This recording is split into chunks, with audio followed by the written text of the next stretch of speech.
Oh, we know how you like it. Raw and uncut with DJ Baker. Go out there, man. Do your thing. All right, go get it. All right, let's get to it, everyone. Pull up a chair. Let's happen. We have to have this conversation. It's going to be really difficult to have. But, I think we need to have this conversation. So, again, if you're sensitive topics about sexual assault, there's a sexual assault hotline. Put that in your AIs and your Google searches and things. You know what I mean? And also we're talking about suicide too. So we're going to be talking about suicide, and so something that you guys may need to understand, if this is triggering for you, trigger warnings, but this is something we have to deal with. We have to talk about this. We can't just continue to ignore these things and act like these things are not happening. And they're happening prevalently in our community. You know what I mean? This is what the Pink Mafia is all about. We're going to have the tough conversation. I know everybody's here. I know everyone is a little uncomfortable. Some people actually know this person, you know what I'm saying? So I know that people in the community get uncomfortable about people that we know that are people that are popular, you know what I mean? So we get it, we got it, we understood. So let's go, okay? Can I have that? Can I have the work? Okay, thank you. All right, let's go. All rise. The Pink Mafia court is in session. It's the crime report, everybody, okay? I'm going to listen to this case, the situation right here. All right, let's go. Bring it up. I'm not ready for this either, so shut up, okay? I'm just not ready for it, all right? I'm with you all. I'm with y'all, too, okay? Let's start from the beginning. It says Byron Jamal, you guys know him as a love guru, you know what I'm saying? He's had, many events in Atlanta, the Atlanta area, you know what I'm saying? Very popular amongst, having events. He was on the TV series, the web series, The Shit You Do for Love, you know what I mean? He did the reunion, right? He did the reunion.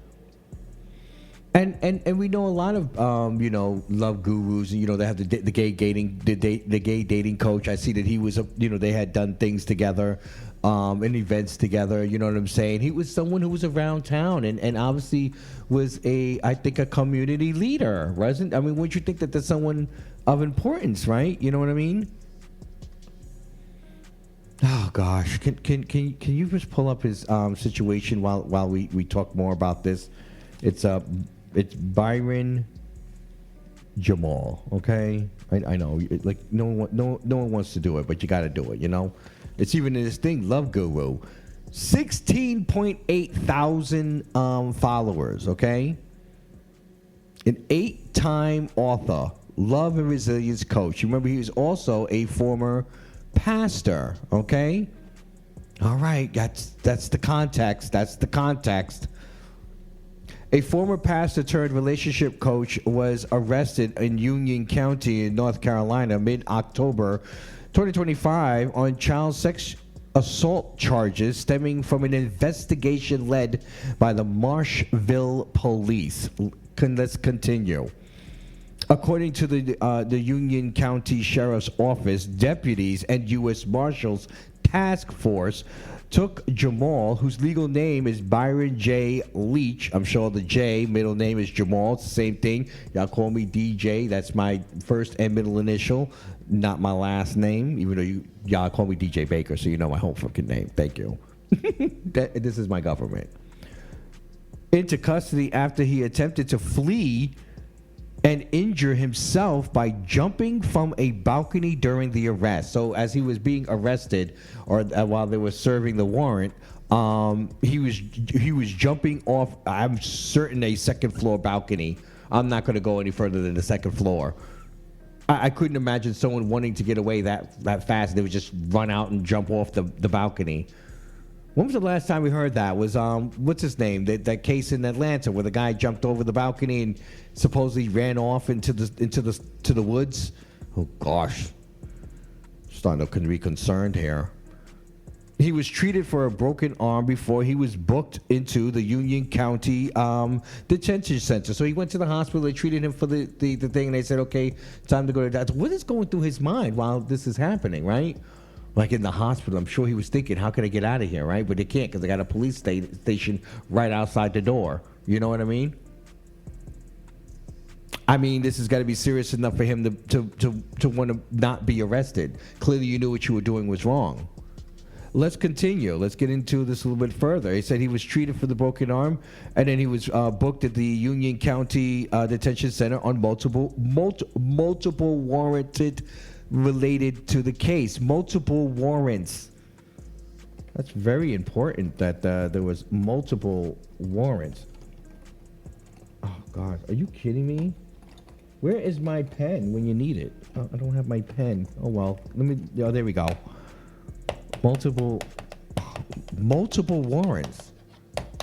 That's very important to know. Tragically, the day after his arrest, Byron Jamal died following a suicide attempt in his jail cell. He was later pronounced dead at the nearby hospital.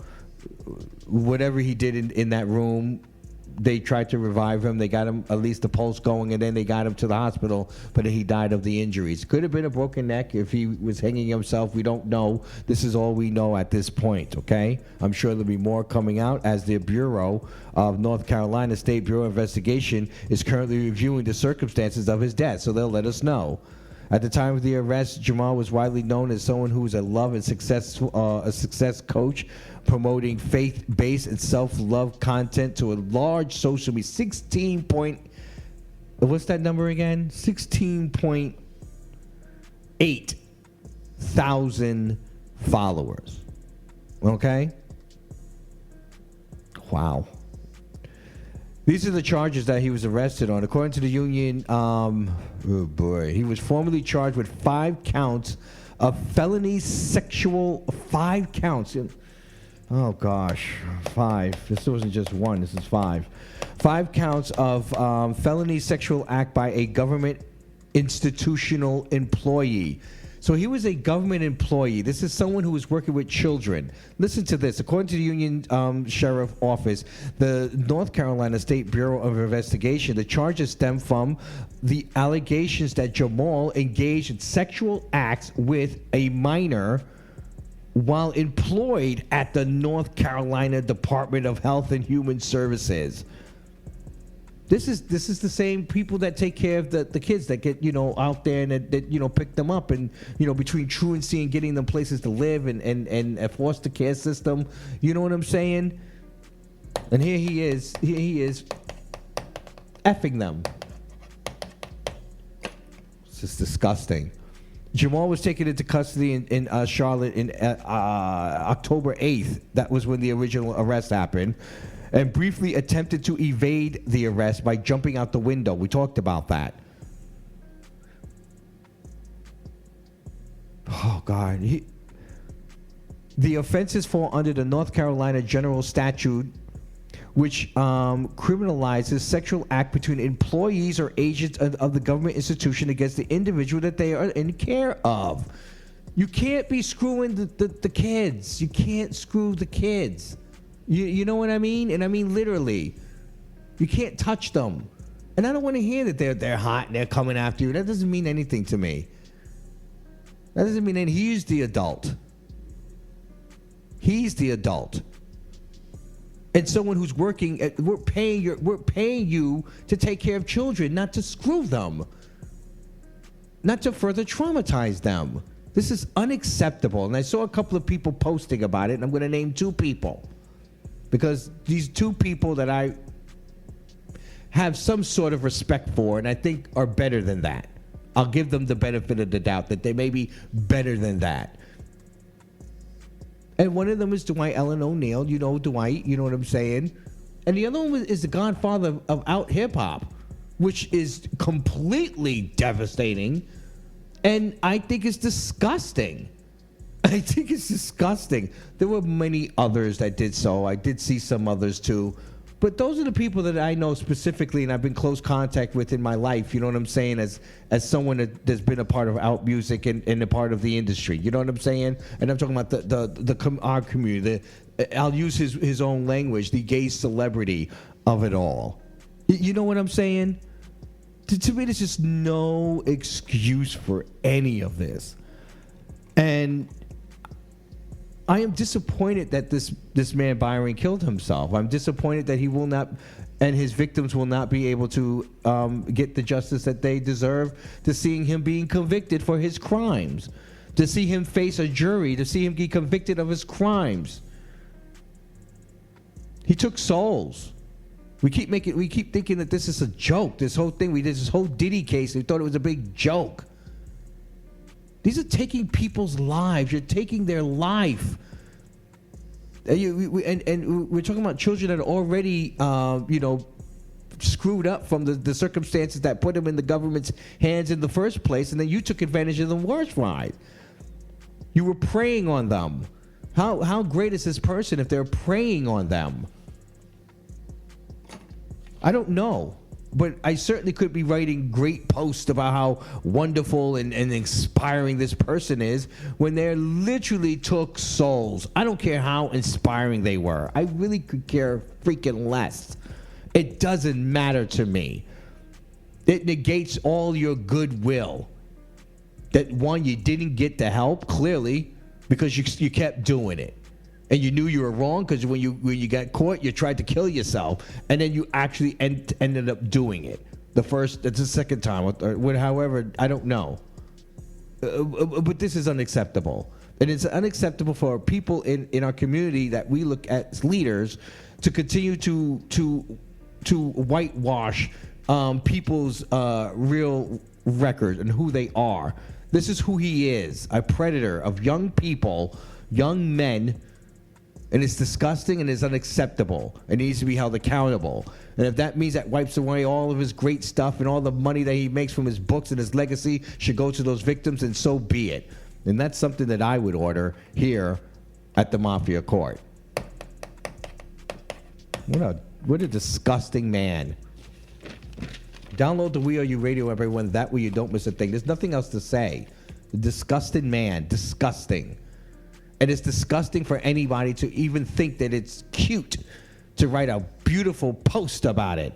If you want to celebrate his life, you do that in private. That's how you respect the victims. You do it in private. Have your own personal altar or whatever. But this shit right here is disgusting. And he knows wherever he be. I don't know. I don't follow people's souls. But all the souls he snatched, I don't know, at least 5 counts of it. Oh, we know how you like it. Raw and uncut with DJ Baker. Go out there, man. Do your thing. All right, go get it.